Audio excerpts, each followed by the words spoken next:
자, 오늘 말씀은 데살로니가 후서 3장 1절로 18절까지 말씀입니다. 함께 읽습니다. 끝으로 형제들아, 너희는 우리를 위하여 기도하기를 주의 말씀이 너희 가운데서와 같이 퍼져나가 영광스럽게 되고 또한 우리를 부당하고 악한 사람들에게서 건지시옵소서 하라. 믿음은 모든 사람의 것이 아니니라. 주는 미쁘사 너희를 굳건하게 하시고 악한 자에게서 지키시리라. 너희에 대하여는 우리가 명한 것을 너희가 행하고 또 행할 줄을 우리가 주 안에서 확신하노니 주께서 너희 마음을 인도하여 하나님의 사랑과 그리스도의 인내에 들어가게 하시기를 원하노라. 형제들아, 우리 주 예수 그리스도의 이름으로 너희를 명하노니 게으르게 행하고 우리에게서 받은 전통대로 행하지 아니하는 모든 형제에게서 떠나라. 어떻게 우리를 본받아야 할지를 너희가 스스로 아나니 우리가 너희 가운데서 무질서하게 행하지 아니하며 누구에게서든지 음식을 값없이 먹지 않고 오직 수고하고 애써 주야로 일함은 너희 아무에게도 폐를 끼치지 아니하려 함이니 우리에게 권리가 없는 것이 아니요 오직 스스로 너희에게 본을 보여 우리를 본받게 하려 함이니라. 우리가 너희와 함께 있을 때에도 너희에게 명하기를 누구든지 일하기 싫어하거든 먹지도 말게 하라 하였더니 우리가 들은즉 너희 가운데 게으르게 행하여 도무지 일하지 아니하고 일을 만들기만 하는 자들이 있다 하니 이런 자들에게 우리가 명하고 주 예수 그리스도 안에서 권하기를 조용히 일하여 자기 양식을 먹으라 하노라. 형제들아, 너희는 선을 행하다가 낙심하지 말라. 누가 이 편지에 한 우리 말을 순종하지 아니하거든 그 사람을 지목하여 사귀지 말고 그로 하여금 부끄럽게 하라. 그러나 원수와 같이 생각하지 말고 형제같이 권면하라. 평강의 주께서 친히 때마다 일마다 너희에게 평강을 주시고 주께서 너희 모든 사람과 함께 하시기를 원하노라. 나 바울은 친필로 문안하노니 이는 편지마다 표시로서 이렇게 쓰노라. 우리 주 예수 그리스도의 은혜가 너희 무리에게 있을지어다. 기도와 당부라는 제목으로 말씀 증거합니다. 우리가 사는 세상은 혼자 살아갈 수 없습니다. 관계가 참 중요하죠. 그리고 좋은 관계는 신뢰를 전제로 합니다. 복음의 역사도 그와 같습니다.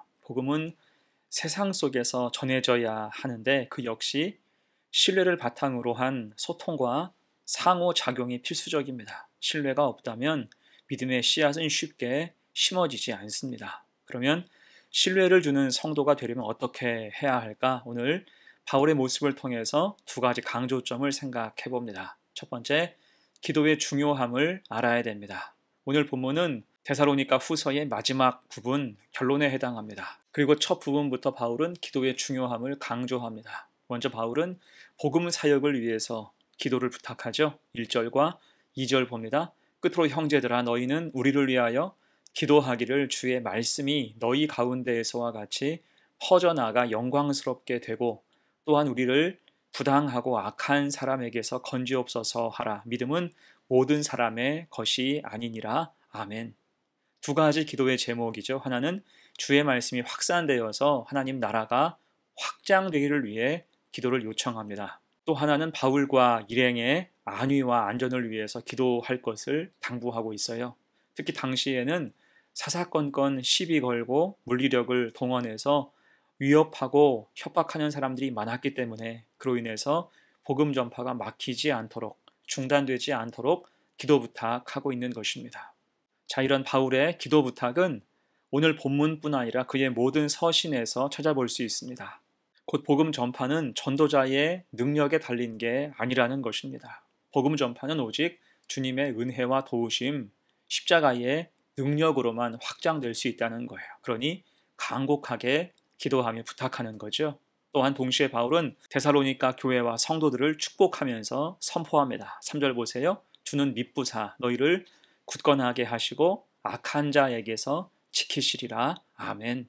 이것은 하나님이 성도, 곧 믿는 자를 반드시 지켜주신다는 선언적인 기도와도 같습니다. 그리고 그를 위하여서 할 일을 강조하죠. 4절과 5절 너희에 대하여는 우리가 명한 것을 너희가 행하고 또 행할 줄을 우리가 주 안에서 확신하노니 주께서 너희 마음을 인도하여 하나님의 사랑과 그리스도의 인내에 들어가게 하시기를 원하노라. 아멘. 한마디로 믿음이 성숙해져서 하나님의 사랑과 그리스도의 인내에 들어가야 한다는 것입니다. 자, 그럼 여기서 말하는 하나님의 사랑과 그리스도의 인내가 무엇일까요? 하나님의 사랑은 굳건한 믿음을 뜻하죠. 어떤 상황에서든지 하나님과 그 뜻을 생각하라. 날 사랑하심, 날 사랑하심, 성경에 써있네. 그 믿음 안에 거하라는 것입니다. 또한 그리스도의 인내에 들어가라는 말은 믿음으로 받는 고난을 주님의 이름으로 이겨내라는 거예요. 주님을 의지하라는 것입니다. 사실 그 당시 너무나 세상적이고 악한 도시 속에서 복음의 1세대로 살아가는 것이 얼마나 고단하고 많은 고난과 시험이 있었을까요? 그러니 당연히 하나님의 사랑과 그리스도의 인내가 필수적이라는 거예요. 자, 또한 동시에 헛된 것을 배우지 말 것을 강조하죠. 6절입니다. 형제들아 우리 주 예수 그리스도의 이름으로 너희에게 명하노니 게으르게 행하고 우리에게서 받은 전통대로 행하지 아니하는 모든 형제에게서 떠나라. 아멘. 어제 우리가 2장에서도 보았지요. 미혹 많은 세상에서 성도가 할 일이 무엇입니까? 2장 15절이었어요. 그러므로 형제들아 굳건하게 서서 말로나 우리의 편지로 가르침을 받은 전통을 지키라. 아멘. 미혹이 많은 세상일수록 굳건히 믿음 가운데 서서 주님 말씀을 붙들고 지키라는 거죠. 곧 믿음 없이 살며 말씀의 전통을 거절하는 사람들과는 함부로 섞이지 말라는 것입니다. 헛된 것이 그 관계를 통해서 유입될 수 있기 때문이에요. 대신 바울은 자기의 사역을 믿음의 본으로 삼을 것을 주문하고 있어요. 7절로 9절의 말씀 어떻게 우리를 본받아야 할지를 너희가 스스로 아나니 우리가 너희 가운데서 무질서하게 행하지 아니하며 누구에게서든지 음식을 값없이 먹지 않고 오직 수고하고 애써 주야로 일함은 너희 아무에게도 폐를 끼치지 아니하려 함이니 우리에게 권리가 없는 것이 아니요 오직 스스로 너희에게 본을 보여 우리를 본받게 하려 함이니라. 아멘. 자, 이것은 바울 자기 자신에 대한 자랑이 아니죠. 다만 주님이 주신 사명을 감당하는 모습이에요. 곧 주님 말씀을 잘 지켜 여기까지 왔다는 거예요. 그럴 때 바울의 사역이 보인 믿음의 모범이 무엇입니까? 무질서하지 않았다는 것. 함부로 폐를 끼치지 않았으며 또 매사에 게으르지 않고 성실했다는 것입니다. 여러분 이것이 하나님의 사랑과 그리스도의 인내, 곧 기도하며 믿음 가지고 살아갈 때 주신 하나님의 품격이라는 것입니다. 곧 성도가 가져야 하는 품격이 바로 이거예요. 이렇게 바른 성도의 모습으로 살아갈 때 전하는 복음은 더 능력 있게 된다는 것입니다. 여러분 어떻습니까? 오늘 바울의 기도는 전 방향으로 열려 있죠. 바울은 기도를 가장 능력 있게 활용하고 있습니다. 그럴 때 하나님이 채우시고 능력 있게 하시며 그 믿음이 흔들리지 않고 그 믿음으로 본을 세워 가신다는 거예요. 자, 그렇게 우리도 오늘 바울처럼 기도의 능력을 최대한 활용하여 주님의 도구로 쓰임받고 살아갈 수 있는 복된 성도가 되시기를 간절히 축원합니다. 아멘. 두 번째예요. 기도와 당부 두 번째, 낙심하지 말라는 것입니다. 자, 이어서 바울은 걱정하면서 말을 해요. 13절 봅니다. 형제들아 너희는 선을 행하다가 낙심하지 말라. 아멘. 사실 그리스도인으로 이 땅을 살아갈 때 아무리 믿음을 가지고 산다 하여도 간혹 걸림돌을 만나게 됩니다. 특히 전혀 예상치 못한 전개, 어떤 결말 앞에서 낙심할 때가 있죠. 여기서 낙심이란 말의 원어적인 본래 뜻은 녹초가 된다는 의미입니다. 믿음으로 살고자 했는데 심신이 녹초가 될 때가 있다는 것입니다. 자, 그런 의미에서 이 데살로니가 교회의 성도들은 더 취약했어요. 그들은 신생교회였고 처음 예수를 믿은 초신자가 대부분이었기 때문입니다. 이게 바울이 강조하죠. 14절과 15절 누가 이 편지에 한 우리 말을 순종하지 아니하거든 그 사람을 지목하여 사귀지 말고 그로 하여금 부끄럽게 하라. 그러나 원수와 같이 생각하지 말고 형제같이 권면하라. 아멘. 여러분, 이 말은 믿음 생활을 하면서 혹은 사명을 감당하면서 사람을 바라보지 말라는 뜻입니다. 사람 중에 주님 같은 사람은 없다는 거예요.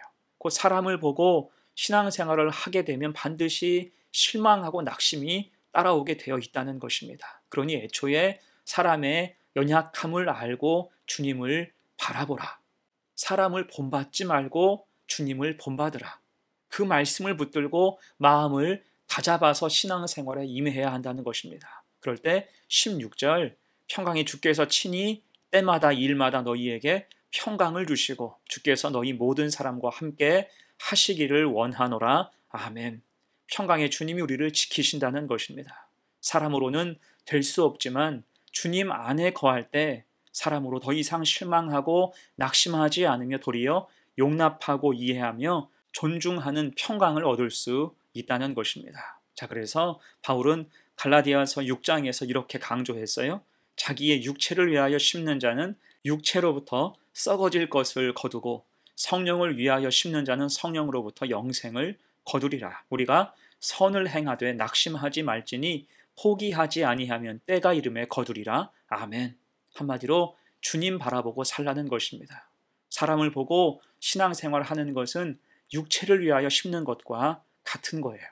거기서 썩어질 것, 낙심이 몰려오면 당연하겠죠. 하지만 성령을 위하여 심는 것, 주님 바라보고 일할 때 영생하는 믿음을 주시고 때가 이름에 거두는 은혜를 허락해 주신다는 것입니다. 이에 우리도 이 말씀을 잘 간직하여서 믿다가 함부로 낙심하지 말고 주님으로 늘 힘을 얻어서 굳건하게 믿음 생활 잘하는 복된 성도가 되시기를 간절히 축원합니다. 이제 말씀을 마무리합니다. 오늘 바울은 데살로니가 후서를 정리하면서 두 가지를 강조했습니다. 하나는 더 기도하라는 거예요. 기도 부탁하고 서로 기도하기에 최선을 다하라는 거죠. 그럴 때 복음에 부끄럽지 않게 되고 선한 영향력으로 살 수 있다는 것입니다. 그리고 또 하나, 낙심하지 말 것을 강조했어요. 낙심의 순간이 오지만 그때 주저하지 말고 주님을 생각하며 다시 복음으로 무장할 때 하나님의 사랑과 그리스도의 인내로 이겨낼 수 있다는 것입니다. 거기서 하늘 평강이 부어지는 거죠. 이 사실을 잘 기억해서 우리도 늘 기도의 자리에서 주님을 붙잡고 낙심과 침체를 딛고 오직 믿음으로 승리하며 살아가는 복된 성도가 되시기를 간절히 축원합니다. 아멘. 함께 기도합니다. 은혜로우신 하나님, 오늘 말씀을 통해서 기도와 믿음의 당구로 은혜 주시니 감사합니다. 기도를 쉬지 않게 하시고 능력 입어 살게 하시며 믿음의 길을 갈 때 사람으로 인해서 당한 어려움과 낙심이 있사오니 본래 사람의 연약함을 기억하면서 주님을 의지하여 나아갈 때 오히려 넉넉한 믿음과 성품을 가진 성도가 되어 살아가게 하여 주옵소서. 우리를 축복의 통로로 살아가게 하시고 늘 주의 평강 가운데 승리하게 하옵소서. 감사드리며 예수님의 이름으로 기도합니다. 아멘.